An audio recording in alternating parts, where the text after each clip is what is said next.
I know I said my last video about this whole project was going to be the last video, but there's still work to be done. I was expecting today to receive a package that had a bolt that kind of looked like this one here. And wouldn't you know it, the package never showed. The package is now actually one city over for me. Just waiting to be loaded into a van to where I am now. It's in a different distribution center at the moment. So that kind of screws me up because, well, I was kind of hoping to just get this done so I could take the car for a test drive, but reality had other plans. So there's one thing I need to do to this car. I need to raise it up. I need to get it off the jack stands. And I need to, well, raise it up like a couple notches so I can get under there. I need to overfill the transmission. So a little bit of a little background. I have a suspicion that there was a small leak at the fill plug on the transmission. And I have been losing transmission or gear oil for about 2 years now. And I think it's a little on the low side. So what I want to do, I fixed the leak, but what I want to do is, in order to fill a gear case, be it a transmission, a differential, or a transfer case, the car has to be level. You take the plug off and you put your finger in there, or you fill it up until the stuff starts coming out, until it throws up. The idea is the fill plug is at the level of where the oil needs to be. So if it's under or if it's over, it'll spill out until it's the correct level again. You can't do that when the car is jacked up like this. But what you can do, you have two options. You can put it on jack stands on the front and the rear, or you can raise the nose up, get under there, overfill it a little bit, leave the plug out, get back out from under the car, and then you lower the car to where it's level. Are you with me so far? Good. You put a pan under the transmission, and then you allow the excess to drain off. Then you raise the car back up again, go under the car, put the plug in, seal it, done. That is what I want to do today. Okay. Wheel plug is right here.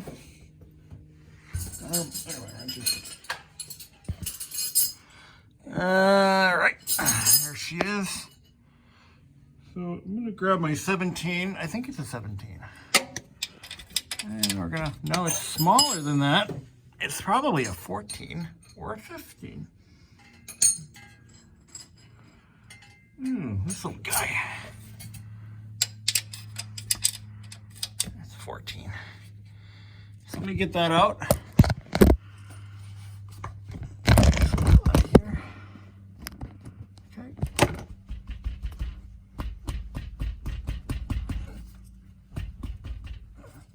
That was really tight. Okay.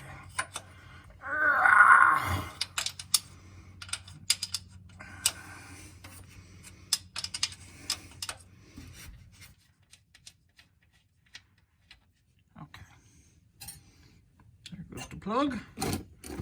Now what we're going to do is we're going to pump a little extra oil in this guy so that if we do have a lack of fluid, we'll just replenish it. If we have too much, it'll spill out as soon as I lower the car. Here we go. Pump it, pump it, pump it up, pump it up. So this is something you can do. If you've got really any vehicle, doesn't matter what it is, if you've got a car where you suspect or know you have a trans leak, it's a little too much. I think that's enough. If you suspect you've got a leak, this is an easy way to replenish it correctly without having to put the car up on a lift. which is what a professional is going to do, and charge you accordingly. So now all we got to do is we got to kick the jack stands out and lower the car to level it off. Easy peasy lemon squeezy. Oh. It's just one way to do it. This way, if all you've got is a proper set of jack stands, and that's it, you can top off your own transmission pretty easily. So now we take the other jack stand out.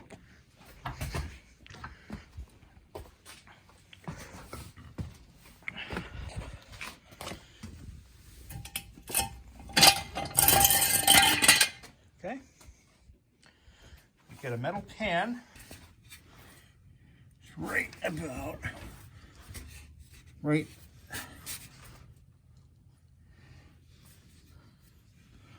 What the hell is this stupid thing? Okay, what I'm doing right now is super dangerous, and I just realized what I've done. Oh, the drain hole's here. Pan goes there. Right now, this car has no jack stands under it. I just want to make sure you know that I know. And if the jack decided to let go at that one point in time, well, I'd be a pancake. Well, I wouldn't be a pancake. I'd actually suffer very badly for a good deal of time until someone decides to check on me. So, anyway.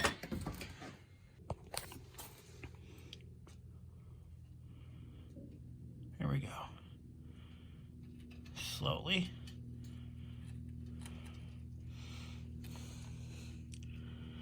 Nope. It's a little too fast.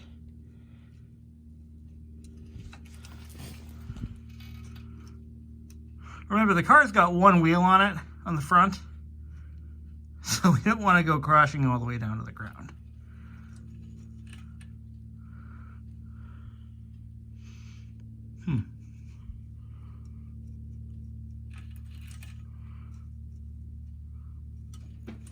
Okay, right now it's starting to lilt. I don't see oil pouring out. I should by now. How far up are we? Well, not entirely all the way. Let's see. I don't think I like this jack. I don't see oil pouring out of that transmission. That's not good. That means that thing was probably empty, or damn close to it.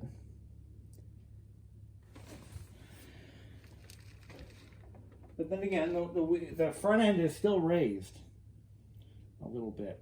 If I had the jack off center, I might get a better picture of what's going on, but I don't.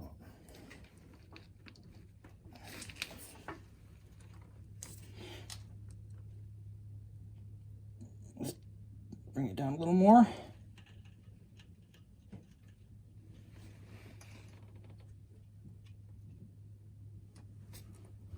Okay. Now we're pretty close to... Oh! I hear it. It's spilling out. We still have a little ways to go, though.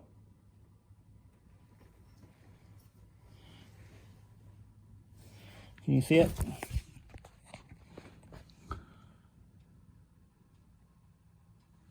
We just want to let that drain out, and then we'll raise it back up again, put it on jack stands, and then we'll know where we stand.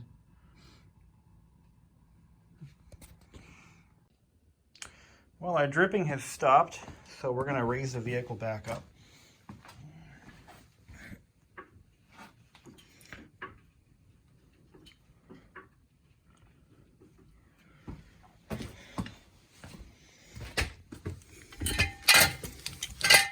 Safety first. Got it a little higher than that.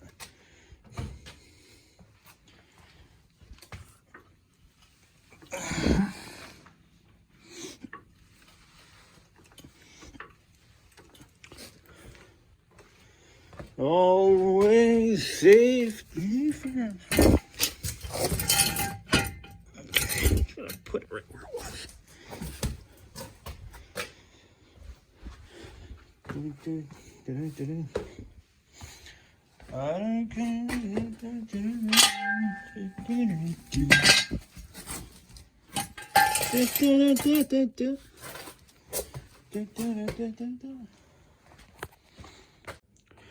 Okay, let's see how much excess oil we had. Really not that much. Wow. So I think she was a little thirsty. What do you guys think? We'll have to keep an eye on that. I do suspect, and have for some time, that this engine, or this transmission, just may have a slight leak. I'm going to clean this plug back up again. We're going to put a nice coat of thread seal on there. Okay. I just cleaned up the area a little bit with a rag to remove any oil droplets. And now we put the plug back in. This is a tapered plug. So it's designed to seal, I believe, without any thread sealer. But there's a... What happened to my light? Oh, I just nudged the power switch on it. There we go. So the way these are designed, I do believe they require some kind of a sealer on the threads, but now who knows? So I put it on anyway, just to be on the safe side. This is a Teflon-based product, so it's chemically inert. It should be safe to use. So if it's good enough for a gas line, it's good enough for you.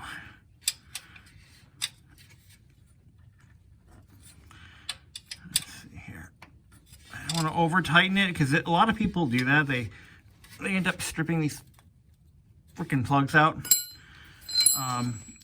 Service centers are notorious for doing that. And I just turned my freaking light off again. Rocker switch is on the back. Anyway, that should be fine. So a couple of possibilities. There was definitely a leak at the plug, and because you could tell there was oil leaking right around it and down. The other possibility is that the dealer underfilled it. I would not rule that out. As far as I know, the specs are that it has to be filled level and until the fluid starts coming out of the plug. That's pretty standard, pretty typical. I never checked the level before. So what I don't see is I don't see any signs. I've already cleaned this up, but I did not see any signs of an excessive leak, like a massive oil leak anywhere. I did see signs of a possible rear main leak. Could be the input shaft bearing seal. Could be that. But this car does not have an odor of gear oil, which is what you'll typically find in a case like this. If there's a massive oil leak in the transmission, enough to notice, you're going to have an oil smell, like a gear oily smell, and that's a smell you cannot hide from. You'll also smell it burning off, especially if it's the tail shaft seal over there. You're going to smell it burning off on the catalytic converter, and you're going to notice a lot of oil slung everywhere. We don't really have that problem here, so that's what makes me kind of not too concerned about the situation. If that makes any sense. I'm not terribly concerned at all. So, anyways, what is this? I didn't notice a flat spot there. Oh, that's where the two sections join.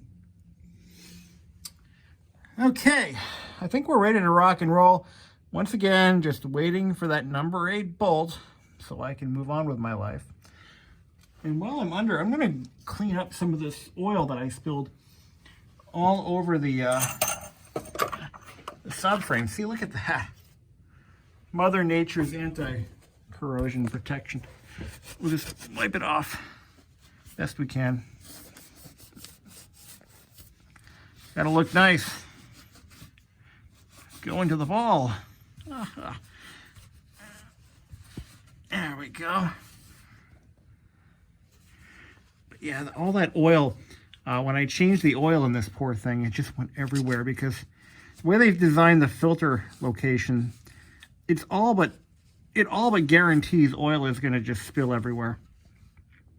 It's I mean, I'm not an engineer, so I'm not going to say it's a bad design, but from a service standpoint, it's kind of lame. Like, why would they do that? All right. I've got a better view of my exhaust pipe, and I don't really see any signs of leakage since I made my repairs, so that's good. Yeah. Nice aluminum oil pan. Also, if I want to pull the pan off to change the oil seal, if I had to or had any desire to do so, the way I would do that, I just found some instructions that seem to make good sense. But what you're going to do is you're going to drop the subframe. I'm sorry, you don't have to drop the subframe. You've got to unbolt the motor mounts, and you're going to raise the engine up. You're going to remove the power steering rack, but you got to raise the engine about 2 inches or so. Apparently that can be achieved. I hope I don't ever have to do that, but if I had to, it is doable. Ready? So today's the day. I finally got that one bolt I was waiting for. This is a flange bolt.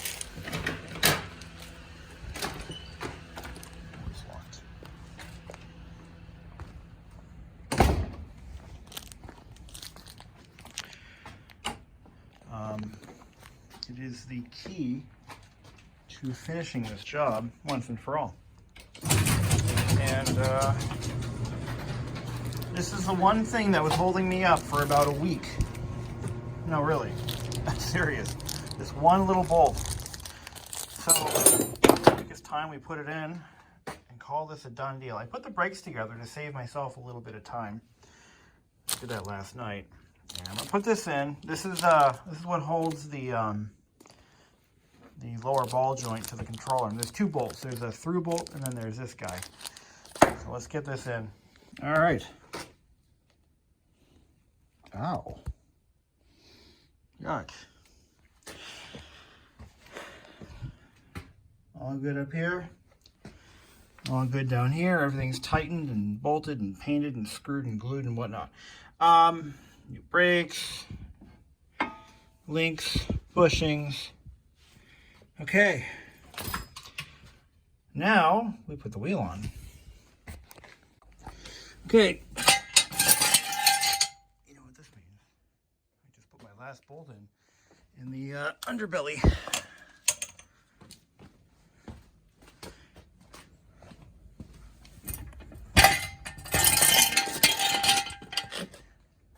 Belly pan. So the plan for today is we got to get this thing to a car wash. So once I do that, once it's washed, we can store it. Put the cover on and just let it sleep.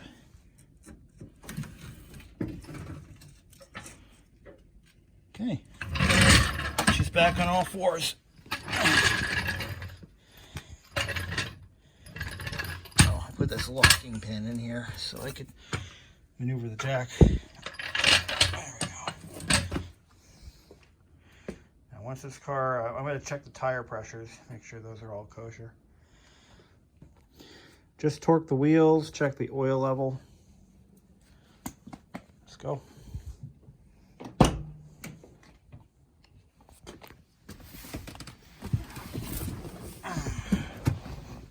going to clip you to the dashboard. All right. Here we go. Maiden voyage. And we know the rear shocks are fine. The difference that those made was just incredible.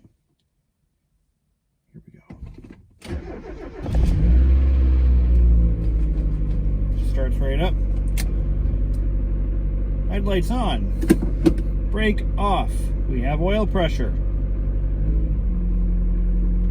I'm going to let the engine warm up just a wee bit. She's a little cold-blooded.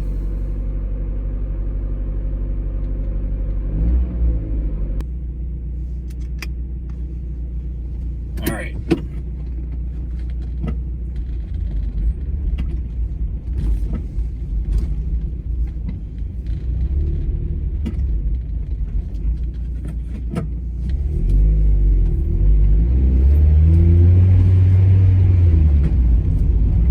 Okay, so it's definitely firmer.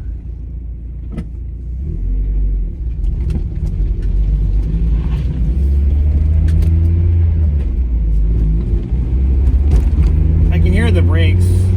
They're still making noise because they're new. That's gonna happen when they're new like that. Yeah. Wow, that is a firm brake pedal, I tell you what. Wow.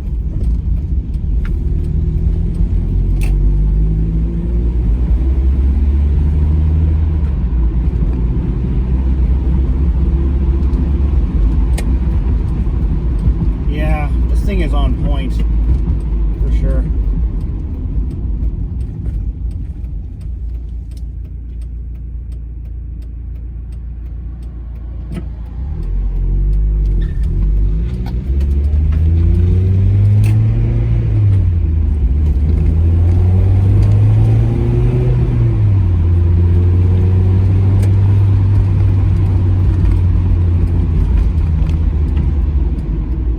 They don't tell you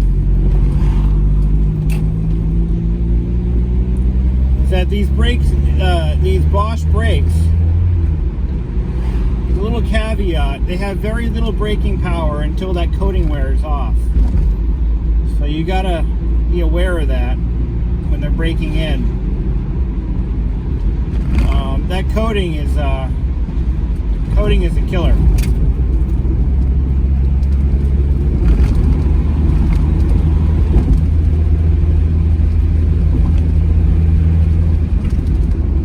What you got to do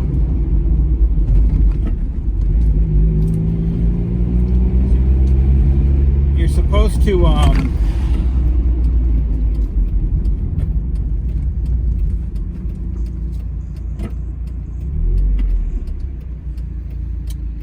to perform a series of stops from like 30 miles or 40 miles an hour. And then you break down to 15, and then you keep doing that. But I live in the real world, that's not going to happen.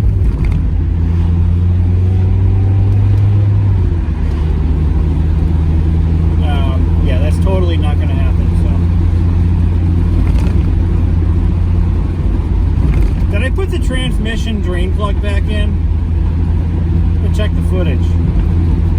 Anyway, that's a terrible question to ask right now. Alright, so I just got off the highway. I took that nice off-ramp good and fast. Not fast to be dangerous or anything, but I didn't let up on it. And this thing just hugged that corner like I've never seen before. Where this car really failed, or where it really became evident, was, again, this past summer. We took a trip up to Mount Washington, New Hampshire, and every time you went over an expansion joint in the highway or a bump at speed, you know, the car felt unstable. And I want to point out that the car passed inspection with flying colors. We do an annual safety inspection in New Hampshire, and this car has never failed it. It's well cared for and always has been. I have seen no record of failure in its history. But when they check for shocks in the inspection stations, from what I can tell, they do the bump test. They just pick the car up by its corner and drop it. And if it bounces more than once or whatever, they fail it. They also check for oil leaks. around the shock seals. This car actually had an oil leak.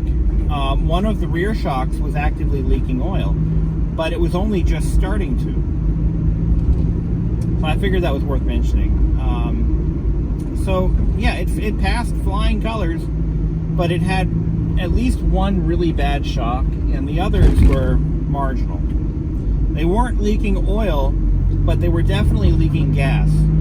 A lot of the nitrogen gas had leaked out of them. I asked the gentleman at Monroe who did the shock, like when he actually did the putting the coils and the springs and the shocks together for me. I asked him, what is your opinion of those shocks? And he said they were weak, but they weren't bad.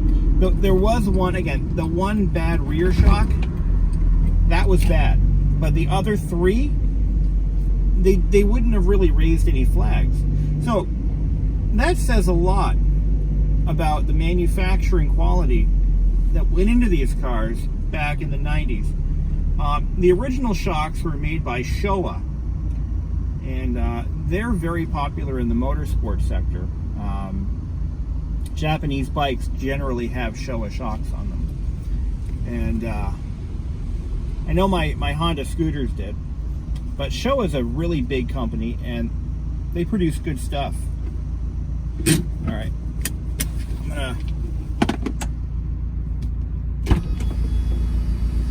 I'm gonna wash this car now, and we're gonna get that over with. And she's as clean as she's ever gonna be, at least for now. Her looks pretty good. I mean, in the right light, it looks bad. Or no, wait, in the right light, it looks good. In the wrong light, it looks bad. But all she needs is a good buff, and that'll be it. This paint will shine up nice. It looks better on camera than it does in person. They say the camera adds 10 pounds, but it also makes paint look better. Engine bay is all cleaned up. And we took her for a good ride, put a few miles on her. That's it. Now we wait. I will say though, the transmission does shift a lot smoother than it did when I took it out a little while ago. It does shift just a wee bit better. But handling is amazing compared to what it was. And yeah, I think I'd say right now she's about a 5-foot car. Yeah, but once that thing gets buffed, it'll be much nicer. So I'm going to clean up the shop a little bit, and that's it. We're done. I'm going to get about a foot of snow tomorrow, so the timing could not have been better. So until then, folks, you guys stay safe.